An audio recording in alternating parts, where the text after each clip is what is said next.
Bien, bienvenidos alumnos a la clase número 16, la última clase de la cursada en la que vamos a hacer un repaso por todos los temas que hemos visto. Acá estamos compartiendo la pantalla de Classroom, donde están organizadas las 16 clases. Como siempre, por supuesto, la tienen desde antes de empezar la clase por si se querían bajar el PowerPoint. Esta clase 16, cierre de cursada, es solamente una tarea que tiene el PowerPoint que vamos a compartir, y después va a estar alojada aquí esta charla de recorrido, porque les puede servir para organizar los temas o el hilo conductual, para poder seguir el repaso de la materia a instancia de final.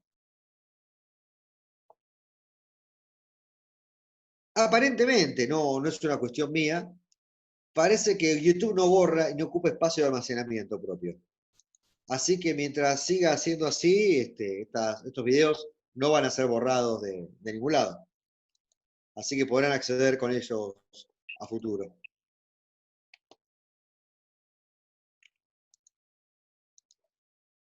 Vamos a empezar entonces con la presentación del PowerPoint. Ustedes lo pueden ver desde sus computadoras o desde sus equipos, o lo pueden ver aquí desde la pantalla. Yo porque quizás si tienen una computadora pueden verlo más grande que un celular. Bien. Hemos visto al principio de la cursada las definiciones de trabajo y organización y la implicancia que tenían estas dos cosas. Por supuesto, en el texto de Juan Carlos Nefa, Julio César Nefa, Juan Carlos le impuso, como profesor, Julio César Nefa, estuvimos siguiendo lo que era la definición a una fábrica productiva. Pero nosotros también hemos visto que trabajo no es solamente una organización para obtener un producto. Trabajo es cualquier tipo de funciones organizadas para un objetivo. O sea, trabajo y organización están íntimamente relacionadas. Siempre hay una organización del trabajo. Y trabajo hacemos todos. Cuando ustedes estudian, trabajan. Es un trabajo que ustedes incluso pagan para hacer en una universidad privada. Cuando ustedes hacen un mueble en su casa, hacen un trabajo. Cuando ustedes cocinan, hacen un trabajo. Lo planifican, usan materia prima, ¿no? Son ustedes los que trabajan. La materia prima es la comida. Las herramientas son todas las herramientas de cocina, el horno, si quiere utilizarlo. La máquina de hacer pan puede ser una máquina herramienta. Hay un producto que es la comida y puede ser un servicio si uno le sirve la comida a otro y la comercializa. Y el consumidor puede ser uno mismo, la familia, una persona que le vende. A veces el trabajo puede ser remunerado, como el caso que lo vende, o no. Uno paga para cumplir esta función, pero es un trabajo. Todo lo que hacemos en nuestras vidas está organizado en forma de funciones para algo. Así que toda la vida, todas las funciones coordinadas para la acción, tienen un trabajo y tienen una organización. Lo organizamos taxonómicamente en este esquema número 1, desde el principio de las clases, para ver que en todos los sistemas productivos existían estos factores que interrelacionados generaban el proceso de trabajo. El trabajo como un proceso. Y analizamos las funciones del trabajo. Ahora, última clase, podemos resignificar esto que vimos en la primera clase y ver el valor que tienen para nosotros. Al principio parecían quizás un poco muy ideales, muy naif, pero ahora les podemos dar otra connotación. Les invito a prestar atención. Dijimos que era el sustento económico individual y también el colectivo de toda la sociedad, con lo cual es cierto, y esto ya lo sabíamos al principio. Dijimos que era preservación de la vida humana, porque toda vida humana evolucionada tiene trabajo, tiene una organización. Trabajamos con otros, necesariamente con otros, siempre en todo trabajo. Y esto permite la preservación de la especie humana. Fíjense los problemas que tenemos ahora con el que han aparejado la pandemia. El problema que está en muchas familias, lamentablemente, para conseguir sustento, para preservarse. ¿Sí? Permite la cohesión y desarrollo de la personalidad de los sujetos. Esto creo que lo hemos visto que lo que es la satisfacción, el desarrollo del liderazgo, las competencias que uno tiene y que puede aprender. Hemos visto que hay competencias que son situacionales, pero que uno puede transformarlas y educarlas y aprenderlas cada vez mejor. Entonces se desarrolla con esto la personalidad del sujeto. Hemos visto con psicodinámica, por eso el texto me parece tan importante, cómo funciona el trabajo como uno de los factores fundamentales para generar una salud psíquica, para generar una sensación de satisfacción y de felicidad en el sujeto. Es una persona, el sujeto que vamos, una persona que trabaja, que siente, que ama y que se desarrolla, que tiene amigos, que tiene objetivos, y que a medida que siente que los va relacionando, que los va concretando, se va desarrollando su personalidad en forma sana. Es una continuación entonces del proceso de socialización secundaria, más allá de lo psicodinámico, de la sociología, podemos decir, como Berger y Luckmann lo planteaban, que la socialización primaria que se produce dentro del hogar con nuestras familias continúa de forma secundaria en el colegio primario, en el colegio secundario, en el trabajo, en el club, en la facultad, en los distintos ámbitos más allá del núcleo familiar primogenio, en donde uno se desarrolla. Por supuesto, la calidad de esta socialización tiene que ver con la calidad de vida del sujeto. Ya lo hemos visto en clima organizacional, ya lo hemos visto en salud organizacional.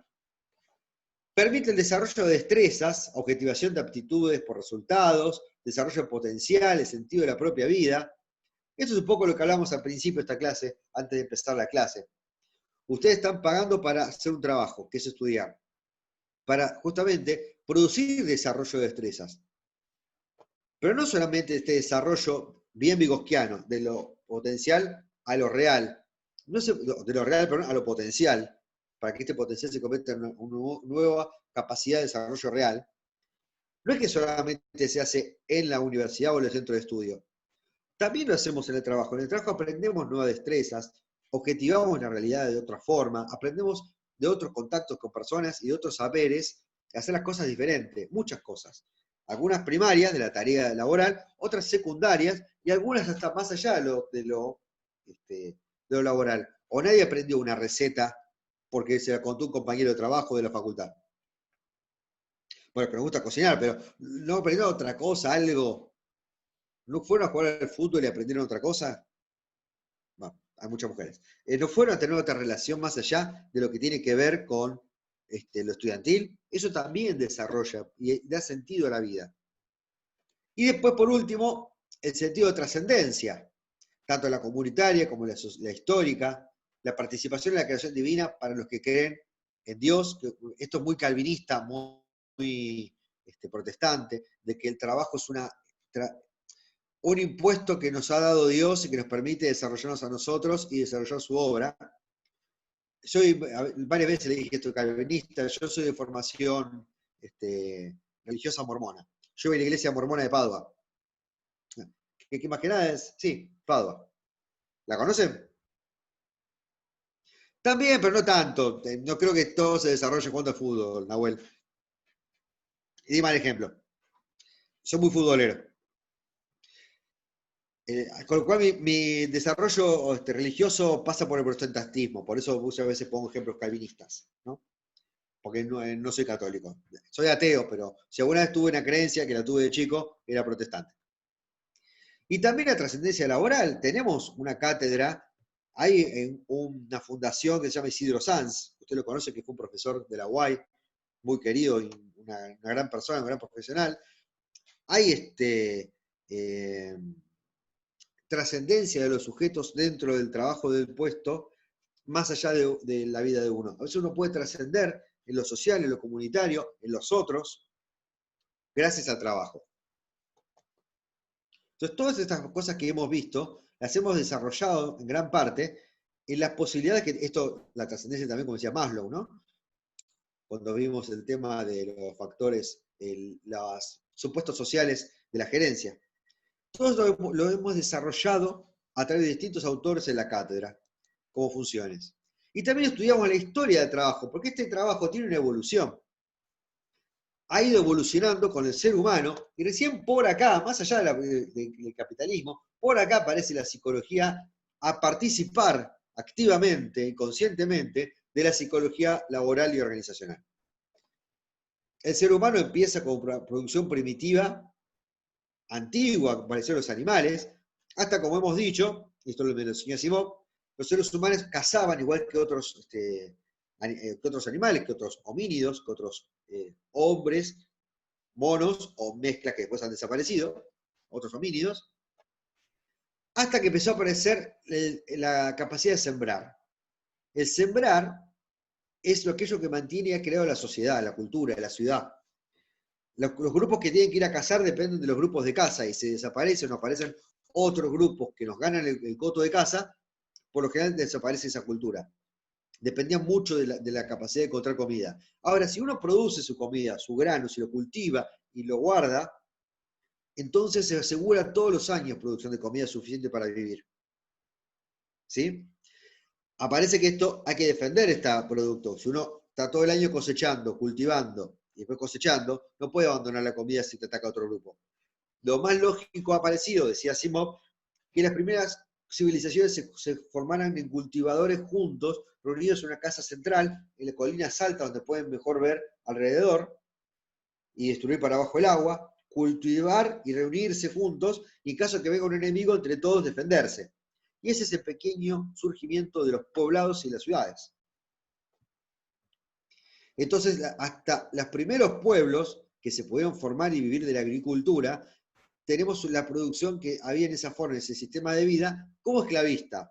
700 años antes de Cristo, estamos hablando de la Hélade griega, un poco antes también, por supuesto, ¿no? Sumerio, Sumeracá también. Donde aquellos que no lograban sobrevivir muchas veces se vendían como esclavos para poder comer del amo. La esclavitud era un sistema de trabajo de la tierra que era efectivo en ese momento donde el trabajo de la tierra era omnipresente. En ese sistema evoluciona después de la caída del Imperio Romano, en el sistema feudalista, se divide el Imperio Romano centralizado en pequeños reinos, donde el rey y los nobles cobran a los siervos una tasa de impuesto, que es gran parte de la producción que ellos hacían, a cambio de protección. Entonces empezamos en la era feudal, que en Occidente también coincide con la Edad Media. En la caída de la Edad Media también empieza la producción artesanal a convertirse en un paradigma nuevo, no como acá, siempre hubo artesanal, siempre hubo herreros y siempre hubo panaderos, pero acá eran más que nada como esclavos, o algunos libres que vendían aparte de su producción. Acá empieza con un paradigma nuevo, los gremios de artesanos, a imponer un poder. Y con la invención de la máquina del motor, esto se acelera hasta un nuevo punto, un nuevo auge de la producción y del desarrollo social. Todos estos atravesamientos productivos generan sociedades y culturas diferentes. No al revés, no que esta sociedad genera esta producción. Al contrario, esta producción genera esta sociedad, esta cultura, esta ética. Acá la esclavitud, que había hombres superiores a otros, era evidentemente algo lógico. Acá la producción feudal era lógico que había gente que le da poder divino al señor feudal. Acá la lógica va a caer al lado más de la ciencia y acá va a caer al lado más del humanismo. Cada sistema productivo genera toda la superestructura que está por encima, como decía Karl Marx, como lo vimos en Nefa. La producción capitalista comienza con la máquina de vapor, en la producción artesanal mecanizada, y el avance constante de este desarrollo va a generar producción y un aprovechamiento de recursos naturales y de la ciencia y tecnología cada vez más acelerada. Aparece Taylor y Fayol, por otro lado también, para producir el sistema mecanizado más científico, y sobre eso empieza a trabajar Henry Ford y produce el Fordismo, el desarrollo productivo moderno industrial. Y recién ahí, un par de años después, va a aparecer Elton Mayo. Y ahí empezamos nosotros recién. Recién ahí. Adam Smith, el autor de esta magnífica obra que es La riqueza de las naciones, es el que había postulado en su obra que la mayor fuente de riqueza era no la máquina, no el motor, no la ciencia, la división del trabajo. La división del trabajo empieza acá empieza. Acá la producción artesanal todavía el artesano producía y desarrollaba todas las piezas, todas las máquinas. Acá empieza a desarrollar el sujeto parte por parte es el producto. El trabajador hace hilado, funciona la máquina, es un anexo productivo de otra cosa. Y el Fordismo lo acelera, ¿no? Profe, ¿te puedo hacer una pregunta? Claro. A ver si entendí bien. Entonces vos estás diciendo que las diferentes producciones que hubo no tenían que ver con el momento cultural, no estaban atravesados, sino que atravesaba la producción al momento cultural, digamos. Totalmente, Ah, ok, buenísimo. totalmente. Lo dicen muchos, lo dice Karl Marx, por ejemplo. Sí, Algunos dicen que no. Para mí la dialéctica materialista justamente es esto y es lo principal de la historia. Así entiendo yo la historia. Soy una persona que me bárbaro. gusta leer bastante historia, Bueno, gracias. pero cada uno puede tener una apreciación distinta, ¿no? Por favor. Pero para mí es exactamente lo que dice Karl Marx. El sistema productivo generaba la cultura. Yo he aprobado una materia, me acuerdo de la facultad, con este libro. Espero tenerlo, ¿eh? Sí.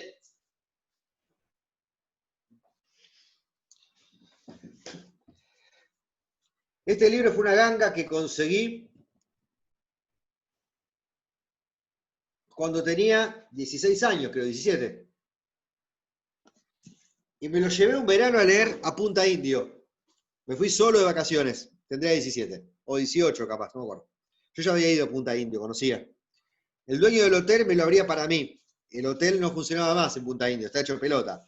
El tipo vivía atendiendo el hostal del Automóvil Club que estaba en la ruta. A mí, como ya me conocía otros años, me abrió una habitación y me la dejaba. Me prestaba una moto para que fuera a comer y vivía en la habitación. Esto me lo leí en 9 días. Es cronología del mundo. Isaac Asimov explica, desde el Big Bang, hace 4.600 millones de años, perdón, desde 15.000 millones de años, hasta el final de la Segunda Guerra Mundial. Y es un enfoque muy basado en la cultura, la producción, la historia y la ciencia. Asimov fue uno de los, el hombre que más textos escribió en el mundo y para mí uno de los hombres más brillantes del mundo. No hay nadie que haya escrito más que Asimov, casi imposible. Eso, era un animal. Un animal en serio. Una de las entrevistas de su vida le preguntaron qué iba a hacer ahora que tenía cáncer y dijo, si me quedan 6 meses de vida solo puedo hacer una cosa, escribir más rápido. Escribió sobre muchísimas cosas, era un biólogo, era un científico de origen ruso que vivió en Norteamérica a los 3 años, y él mezcla muy bien lo que es el desarrollo científico, técnico y la historia, y los factores como uno se encadena con el otro. Por eso yo les explicaba que el estribo era un invento militar, que el estribo del caballo era una forma que el lancero, cuando pegaba el lanzazo a caballo, no se cayera él por el golpe. Yo te pego un lanzazo a caballo y te derribo la infantería, pero ¿qué pasa con el lancero? El que está arriba te recibe el mismo golpe, dos fuerzas que se juntan, o una queda, pega, el golpe es para los dos. Pero el estribo permitía permanecer y agarrar con esas, ¿vieron las lanzas, esa borla que tenía acá? Era para que sostener el golpe, distribuirlo, y para que el lancero pudiera golpear con fuerza y derribar a la infantería. Eso fue un invento militar de los hititas. Yo te lo conté, bueno, eso me lo enseñó Asimov. Todos los inventos, grandes inventos, incluso los de producción, casi todos fueron primero inventos militares.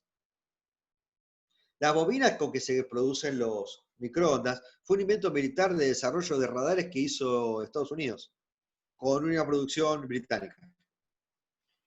El televisor era un producto de... Todo lo que conocemos, hasta los test de evaluación de personalidad, tienen una función militar. Era la forma de evaluar a los mejores hombres para elegir los oficiales de marina norteamericanos.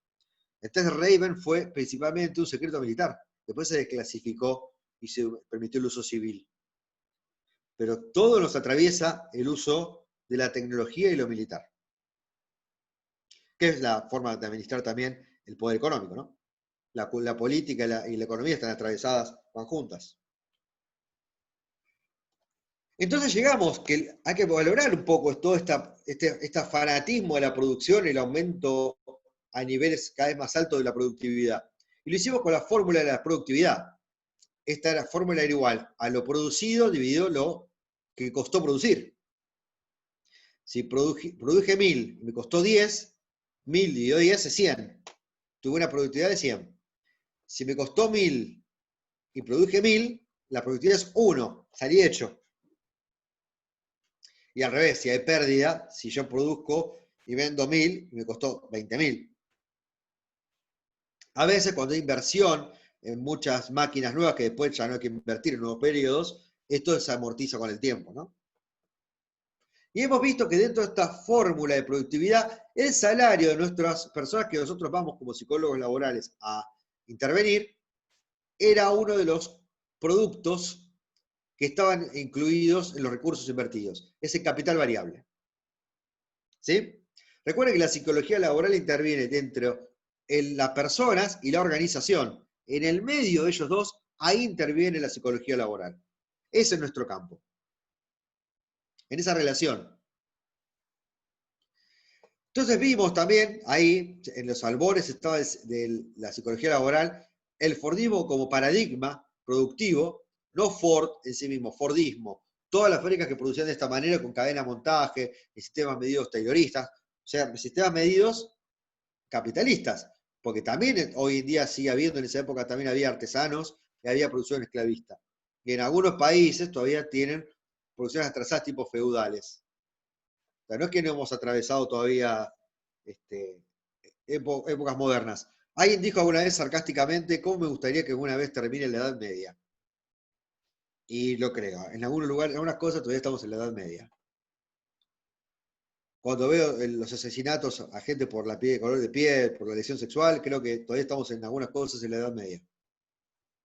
Aparece después también el toyotismo, que no aparece al fin del Fordismo, sino que aparece en los 40, pero se hace conocido y se difumina, se esparce este concepto a partir de los 80, cuando aparece la crisis del sistema keynesiano que favorecía el Fordismo, cuando aparece el neoliberalismo con nuevo paradigma de la globalización, paradigma económico, el toyotismo se muestra como un sistema mucho más atractivo. Acá encontré dos dibujitos en internet, se los regalo. Y aparece entonces, ahora empezamos a analizar los nuevos conceptos de organización en base a toda esta complejidad. Analizamos las fuentes de la complejidad en el texto de Jane, que impedían que las definiciones antiguas de organización se sigan aplicando hoy en día. Y aparecer entonces generan los nuevos modelos intentando explicar las organizaciones en forma sistémica. Los modelos principales que hemos visto, el modelo de Homans, y una variación que se aplica, que es el modelo sociotécnico de Tavistock. Que esto fue el tema central de nuestro primer parcial. Tal es la importancia que tienen estos temas dentro de nuestro esquema de la materia. También analizamos, por eso dejé en esta filmina, algunos modelos explicativos posteriores, y por supuesto que hay todavía modelos que se siguen desarrollando en el día de hoy. Esto para que vean cómo se siguen complejizando, ¿no? El modelo de Homans, que era el más paradigmático, lo tomamos como había un medio en el cual la organización estaba, como es una organización, hay personas. Entonces, esta persona está en un medio, tanto físico, que es el acceso que tiene al medio, al clima, al suelo, la cultura, la que están, que les permite o no hacer cosas o no. Me decía Nahuel recién que las mujeres juegan al fútbol. Tenés razón, porque estamos en Argentina, en Arabia Saudita no. Y un medio tecnológico, capacidad que puede acceder de producción, porque vamos a producir ropa, no es lo mismo producir ropa en un medio muy avanzado con un medio más primitivo, que tiene menos acceso a tecnologías. ¿No? Ahí salimos a analizar el sistema externo, estas condiciones, gracias Maca, genera el sistema externo, las actividades están paradigmatizadas, escritas, nosotros ya hemos visto cómo son estos documentos, por lo general, esto como venía en el manual de puesto de trabajo. Y después hay muchos manuales también, ¿no? De reglamentos, de cumplimiento de tareas, hay muchos reglamentos de seguridad, y todos esos manuales y todas estas formales y todos los sentimientos que esto genera se transforman en el sistema externo, dice Homans, el cual cuando vienen personas que interactúan de verdad y hacen estas actividades, tienen estas interacciones y sienten y viven estos sentimientos que se generan la organización informal, un sistema interno. Estos tres sistemas en sí siempre están en interacción y se autoinfluyen. Esta es la teoría de Betanafi, de la teoría general de los sistemas, aplicada un montón. Esta teoría general de los sistemas fue aplicada por primera vez para biología, pero se expandió a un montón de modelos explicativos, explica muy bien muchas cosas. Y estos sistemas de que participan los sujetos están en relación por a través de sus miembros con otros sistemas que amplían una red de sistemas interactivos e interdependientes. Perdón, ¿se me pasó? Entonces, después del parcial, después de haber visto estas partes básicas para poder entender qué es una organización, qué es un trabajo, ponernos de acuerdo con estos conceptos de cómo ha evolucionado, empezamos con los factores psicosociales. Dijimos que entre los factores de la organización y los factores humanos interviene la psicología laboral. Fíjense cómo hay una especie de correlación directa, como la Oficina Internacional del Trabajo nos explica la influencia de los factores psicosociales en el trabajo. Como estos factores de la organización y estos factores humanos interactúan, generan factores psicosociales, estas interacciones, acá trabaja donde actúan la psicología laboral. Por eso actuamos nosotros acá, porque en estas relaciones donde se producen los factores, los riesgos. Riesgos y también posibilidades, porque las interacciones de estos factores impactan en el rendimiento, que puede ser malo, pero también muy bueno, y la productividad, y la salud del trabajador y de su familia, en donde en cuanto a la parte psíquica pueden intervenir los psicólogos, y la parte, y la parte física intervendrá la psicología del trabajo, la medicina del trabajo, pero acá el psicólogo puede intervenir si hay depresión, si hay estrés. Ustedes han visto ya integración psicodiagnóstica y métodos, ¿no? Acá interviene un psicólogo. Pero también interviene el psicólogo laboral acá, en la satisfacción en el trabajo. En esta prevención, pero también en esto, que impactan entre los tres, se autodesarrollan, ¿no? Se autoinfluyen estos tres factores. Entonces, como era tan importante esta experiencia, esta satisfacción, nosotros lo analizamos cuando vimos psicodinámica. No está en la filmina, no lo puse. Pero estaba ahí incluido, vimos psicodinámica y cómo estas percepciones podían cambiar el desarrollo de los sujetos, movilizar o no la intersubjetividad propia y desarrollarla bien o no. Y esta percepción de atributos que hacían un efecto a las personas que participaban en la organización, la hemos complejizado esta satisfacción, hemos llegado al concepto de clima organizacional, con el texto de Juan José Guili. Hemos analizado muchos conceptos, distintos factores que influían en el clima, ¿sí? Y después, al hablar de factores y percepciones de bienestar, esto nos remitía directamente al texto de efectividad organizacional de Jane, donde tomaba, en esta definición, a través de la complejidad de cómo definir qué es efectivo una organización, lo definió como, a través de la definición de Bennis, como una amalgama de lo que es la salud de una persona. Entonces, la efectividad era la salud organizacional para este autor, y decía que es la capacidad para sobrevivir, adaptarse, para mantenerse y crecer. Crecer también es desarrollarse, ¿no? Visto de esta forma, en estos dos sistemas aparecían factores que se relacionaban con el desarrollo del liderazgo. De hecho, el liderazgo aparecía en muchos puntos acá del clima organizacional. Entonces desarrollamos los conceptos y la evolución del liderazgo. Desde creer que era un atributo que una persona tenía, natural, a la evolución situacional y cómo era que influía y cómo que a veces los sujetos tomaban esa posición de liderazgo. Y cuando lo logramos definir, buscamos una forma abstracta de definición que nos remitió a la definición de competencia. Y entonces empezamos a ver qué era una competencia. Lo vimos con un texto de Marta Ayes, de Martita Ales, como quieran, Martita le digo yo, que es la gestión por competencias. Y lo vimos cómo son las competencias y las clasificaciones de Anzorena Cao. Hemos visto también esta forma de que cómo influye, cómo se podía administrar toda la fuerza de trabajo de una organización a través de las competencias. Las analizamos, las clasificamos y después hablamos y construimos el manual de puesto de trabajo. Vimos cómo distintos ítems que incluidos, si podíamos ser abarcativos, permitían aplicar y seleccionar distintos tipos de funciones. Con el 7 y el 9 hacíamos desempeño, con el 7 al 14 podíamos ver la evaluación, con otro podemos ver las políticas de remuneración. ¿Recuerdan? Lo hemos trabajado en un PowerPoint también. A través de la gestión de fuerza de trabajo por competencias podemos ver todas las etapas de la evolución de un sujeto, de una organización entera, y analizarla, evaluarla, saber cuánto pagarle, cómo predestinar y planificar desarrollo y carrera de toda la organización. Y en particular, como la parte inicial de este proceso, hemos visto en la clase pasada reclutamiento y selección de personal. Cómo se gustaba este pool de gente y se seleccionaba para los nuevos miembros que fueran estratégicamente efectivos a través de sus competencias, en las funciones que necesitábamos en el puesto, en el momento, pero también a futuro, también cómo lo evaluábamos, cómo lo capacitábamos, cómo lo desarrollábamos, cómo le pagábamos. Y eso fue el desarrollo de esta carrera, de esta materia.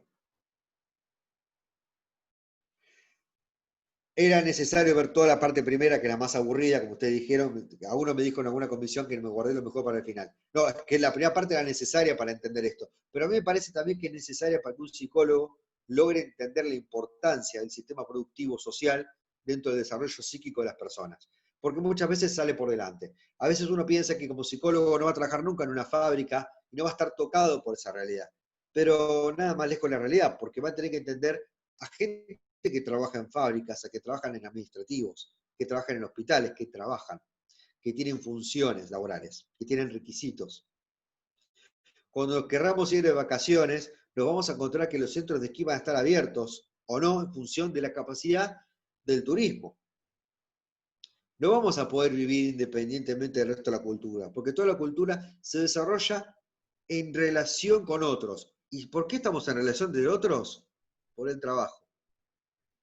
No estamos en relación del otro porque al ser humano le gusta ir al teatro. Hay teatro y tiene características locales cada teatro porque trabajamos juntos y hay que esparcirse. Todo se da en relación a nuestra necesidad de organización de trabajo. Y después viene todo lo demás.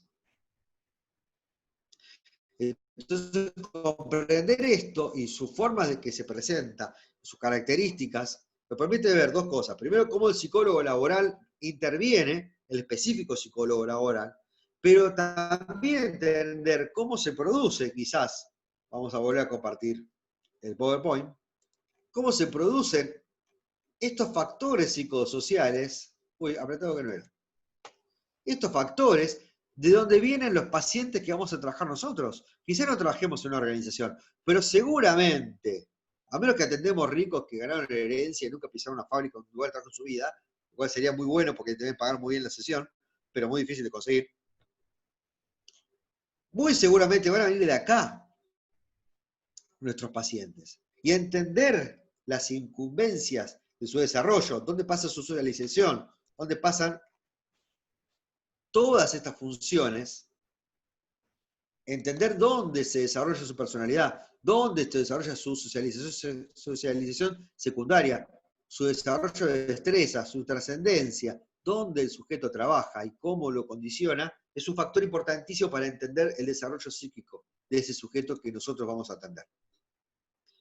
Esto es lo que yo les quise transmitir en este cuatrimestre, que espero haya podido darles una nueva perspectiva. No tengo necesidad de tener razón, lo que quiero es, porque seguramente no la tendré, pero lo que quiero es mostrarles que hay muchas perspectivas de poder analizar al ser humano. Y que lo laboral, que es algo que solamente se ve en una materia de 51 en la facultad, es, en mi entender, uno de los factores principales que condicionan el desarrollo de las capacidades humanas. Espero que les haya gustado la materia, que les haya resultado práctica la organización y que no les haya resultado demasiado aburrido ni tedioso. Yo traté de hacerlo lo más ameno que podía y transmitir lo más que pude en este tiempo porque creo que es lo que corresponde. Y yo me quedo entonces tranquilo conmigo mismo por haber cumplido mi deber. Les deseo que tengan un muy buen fin de cursada en todas las materias y dentro de poco estemos hablando todos juntos como profesionales colegas, ya con la matrícula. Gracias, profe. Gracias. Gracias, profe. Hasta luego. Le falta Gracias, poco, profe. no Gracias, profe. Hasta luego. Muy bueno, Gracias. nos vemos para el Nos vemos final. al final. Nos vemos. Gracias, profe.